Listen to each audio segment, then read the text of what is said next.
Welcome to our Broadwater Pharmacy family.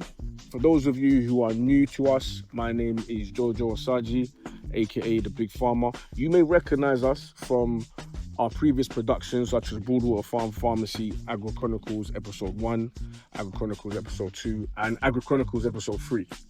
In the last episode, we reached a fork in the road, a penultimate stage in our development where we really had to decide whether or not we could continue our mission and get through the threat to our organization. Now, as you can see, we are back.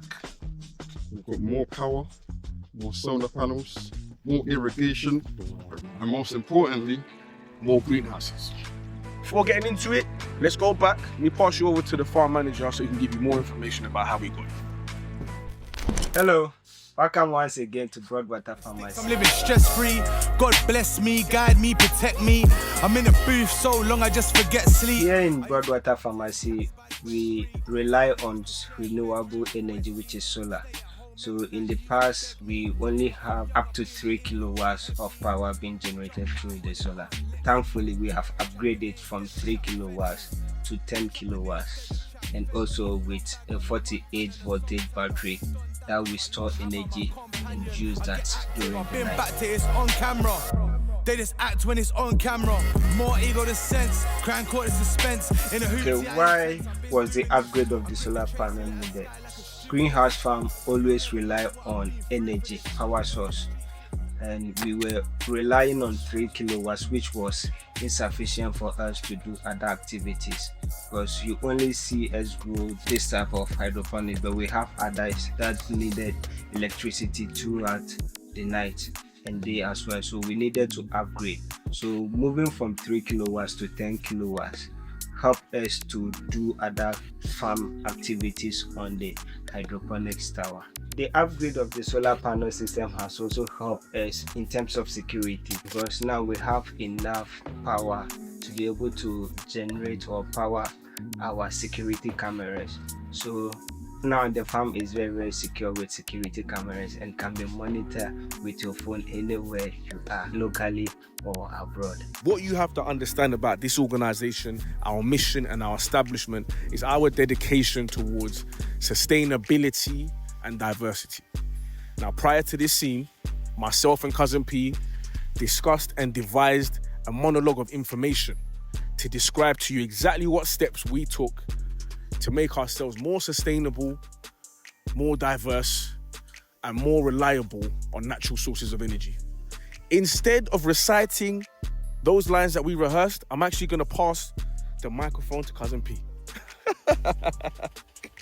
Cousin P, tell us what we've done in the last couple of months to make this farm more sustainable on natural resources of energy. we have increased from a 3 kilowatt system to a 10 kilowatt system. We have moved from 4 solar panels to 6 solar panels. We have moved from individual poly tanks to a more sustainable system which uses one 5,000 litres poly tank, which then divides our irrigation into each individual greenhouse, therefore making less waste and more productivity. Now we are fully reliable and can pump from 2 main boreholes. So if at first we were pumping, let me say about 2,000 liters a day, now we can do double of that. And we continue to supply the community with clean potable water as usual.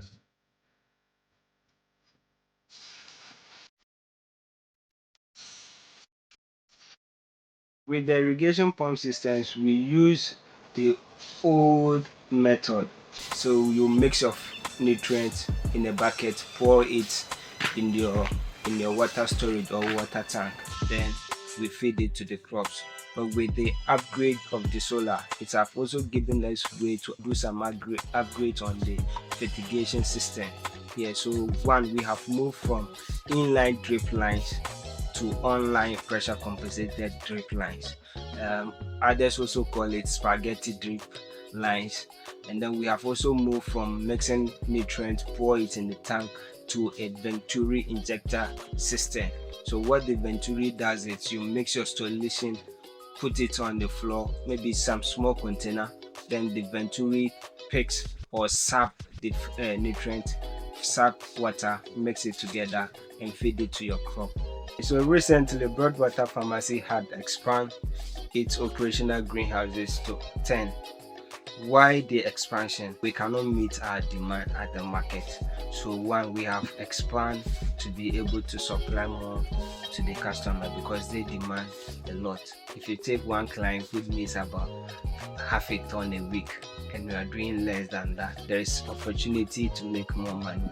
And for us to be able to achieve that, we have to expand. 2, we had also expanded to be able to run a all year round production system. So here, with the help of these 10 greenhouses, we can allocate 3 or 4, maximum 3 greenhouses for each 4 months of the year. So if 4 or 3 is operational this 4 months, the next will be operational. So all year round, you see that you'll be harvested. So that is why it is important to expand.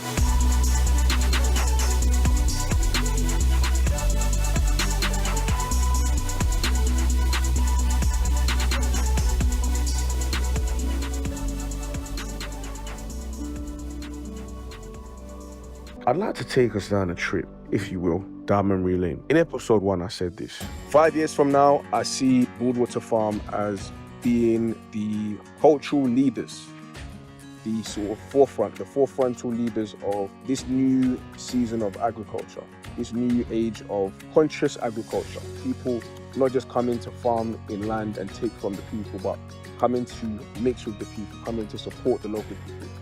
I really want our model to be emulated throughout the continent, to be honest with you, so that expatriates across the world can really benefit and bridge the gap between the demand that is in the West and the supply that is in Africa. I once read that Africa is the only continent that doesn't really have to import anything because we have it all here. But for some reason, we import a lot of the things that we are consuming. Chicken, lemons, fish, the list goes on. It's quite confusing, but what I do know is if we want to push the culture, if we want to improve the economy, if we want to strengthen our currency, we need to produce.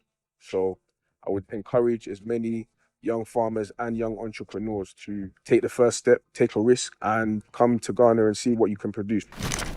So we had a situation where a few months ago, we were close to abandoning our farm. Many people looked at us from afar and asked, why are you putting yourselves through this stress? You don't have to do this. And our answer to them was simple. This is bigger than us. We have a mission here. And our mission to make agriculture great again transcends not just within the agriculture industry, but throughout all key industries in the country of Ghana and in the continent of Africa. We intend to inspire the children of the diaspora to enter key industries throughout Africa, such as agriculture, and in entering these industries, fostering a new standard of excellence and of fairness so that all key stakeholders are able to benefit from any business affairs which take place. We believe this is the key way to ensure that Africa as a whole is strengthened financially, economically, and as a community of nations. Simply through job creation, we've been able to benefit this microeconomy substantially. By understanding how much the manufacturing sector accounts for the overall GDP growth of Ghana helps for us to identify the opportunity that is at our fingertips. Manufacturing currently accounts for 24.5% of Ghana's total GDP growth. That's a quarter. As well as that, processing raw materials locally adds value to Ghana's exports, increasing export revenues and reducing reliance on exporting unprocessed commodities. By producing and processing more goods locally, Ghana can reduce its import bill. This lessens the demand for foreign currency to pay for imports. Therefore, people need less dollars and less pounds, and they rely on using the cedi. Ghana's economy is bouncing back in a big way, a historic way. So let's start with the headlines that have economists doing a double take. The Ghanaian cedi. Yes, the same currency that was once ranked among the world's worst is now one of the best performing currencies on the planet. It has gained nearly 25% against the US dollar in just a few short weeks. But that's just the beginning.